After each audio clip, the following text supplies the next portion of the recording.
Good morning po. Ako po si Rapi Saraos ng Philinvestor po. Ayan, dito naman tayo sa model unit ng Caroline. Pasok tayo. Ayan po yung Caroline. Meron po siyang available na 75 square meter. Ayan po. Ito po yung house model. Ayan, good morning! Good morning! Dito tayo sa Pine View ulit. Ito po yung ating Lovina or Caroline house model. Yes. Ayan. Pasok tayo. Hello.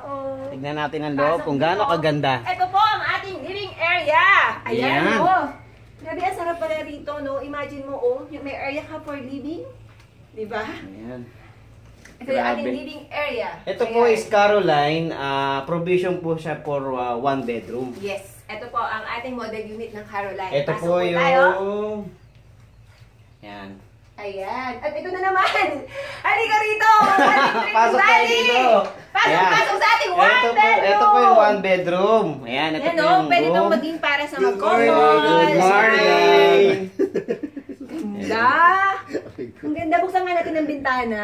Yan. O, yan o, diba? O, eto lang kami. O, diba? Ayan, may Kung bintana. makikita nyo po, napakaganda. Ang ganda ng ventilasyon, mahangin. Ito po, Pag ito ang mga cabinet. bintana. Isang cabinet. Kung pwede po. Kaya kung tutuisin nga, pwede itong bunk bed kung magkapatid. Bunk bed na. siya. Bunk bed, ayan. Ayan, may libre pa kayong Ayan. nakahiga. Ayan, o, diba? O, di ka, dito tayo Okay, sa dito kabila. naman tayo.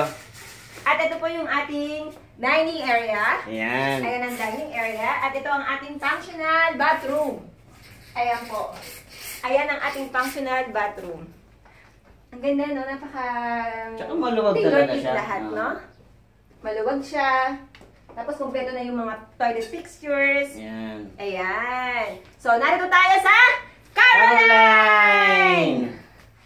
Ito po ang house model. At ito po ang ating area na dirty kitchen. Dito, Ayan. tara. Halika, dito tayo. Ating dirty kitchen. At Ituturo ang namin maganda po rito kayo. sa Caroline, merong hang 88 to 100 plus na square meter. Kayang-kaya po ang presyo. Imagine mo may Affordable garden pa ang siya. laki.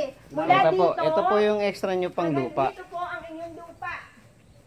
At Yan. alam niyo po ba mga kapit investor, pwede niyo itong i-expand into 2 bedroom and 2 story. Yes po, tama po yun. Ayan. Kuya, pwede maglaro dito yung mga anak-anak natin, no? Yan. Pwede nyo pang patayo ng swimming pool. Yes! Di ba? O naman. Oh, may sarili ka ng swimming pool, palalagyan mo. Oh. Ayan, pwede na rito maglaro ang mga bata. Pwede ka na rin dito mag-garden. Yan. Pwedeng playground, palagyan mo rin ng playground. Yes. Ito, sa harapan, napakaluwag. Sobra. Ah, diba? Ito na. Ito na ang para sa ating mga ka-OFW. Ay, wah. Simulan na natin! Au! Au!